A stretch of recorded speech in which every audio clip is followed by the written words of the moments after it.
The stuff that makes you feel good guides you. There's a reason that things feel the way they do. There's a reason things scare you. There's a reason things feel hot. There's a reason you feel feelings. There's a reason when you're not. If you shut down and try to hide everything away, eventually things will shut down. Because use it or lose it applies to everything that we choose. We choose to do all the things that are important to us. We choose to do the things that are important to others. How often do we choose the things that feel good? When you're working with yourself, when you're feeling all your wealth, when you're jumping for joy, when you're sad and crying and broken on a street corner because you don't know what to do. They're all things that are guiding you. There are no mistakes. There are no mislaid plans. There are no issues, which means that if you're doing things that don't feel good, that's guiding you too. So I don't really have something to offer you besides the idea that everything is all right. But when you talk about the ways that people tend to think of things, they tend to think of things as being better when they're happy. Well, they're happy when they're better.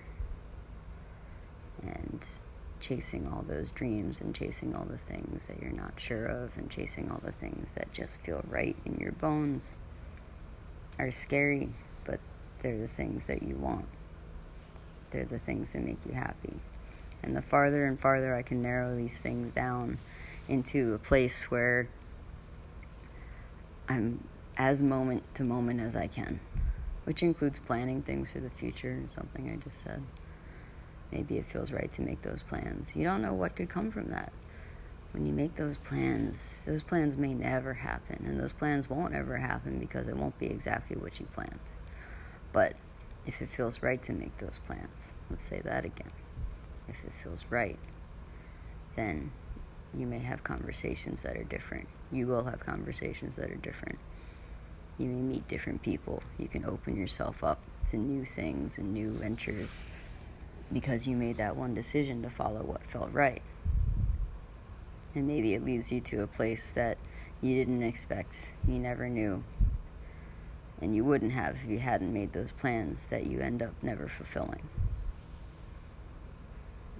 I know this is a difficult concept for a lot of people. They feel like if they don't follow through on a thing, that means that they're a failure. And maybe that's what you need to feel. Again, there's no wrong feelings. I know that the more I am exposed to, the better educated decisions I can make about what feels good. So when I challenge myself, it serves to bring me to a place of knowledge that I can use in the future. I can decide things based on what I've been through. I can decide things based on what I know. And I can also know that it ended well, so to speak, when I followed things that felt like a guide. That I didn't know anything about, that I was scared of. And it brought me to a new world, new things. But really, it doesn't even matter whatever I've done. It doesn't matter to me if you agree with me. I don't think you should. Because if you're making a decision based on what somebody else did or somebody else does, or their measure of success, what does that have to do with your measure of success? What if it makes you happy to feel stressed? What if it makes you happy to do nothing? I can't judge you based on your measure of happiness, so what that really matters is asking yourself if you're happy. And going through the hard stuff is the contrast that's needed. Or maybe it's not needed. I don't always agree with these kinds of thoughts these days. It's just what is. And you're going to move forward. So in a way, it doesn't really matter. So whether or not I have what you want, or what you think you want, what matters is that you're happy. And if you're not, you start asking yourself why. And why are you doing the things that you don't want to do? Maybe I could be happy living in an ashram. Maybe you're at your best living in a mansion. Maybe I'm at my best on a private plane. I haven't figured all that out yet. I know that following what feels good tends to make me feel good. And the more accountability I take on myself for that,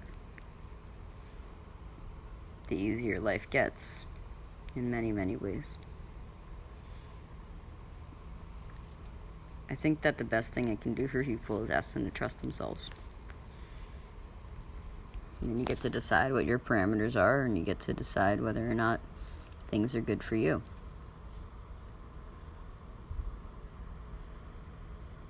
The more physical languages I speak in the body, the better able I am to help guide people.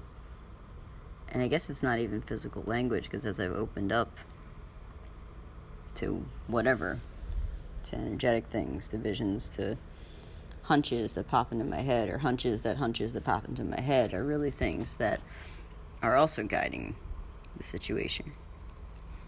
And if they popped in my head while I'm working on someone, well, it's not really for me, it's for them anyway. And all I can do is be a conduit. What is the world trying to make through me? When you think of the whole world as its own organism, what is it trying to shake out?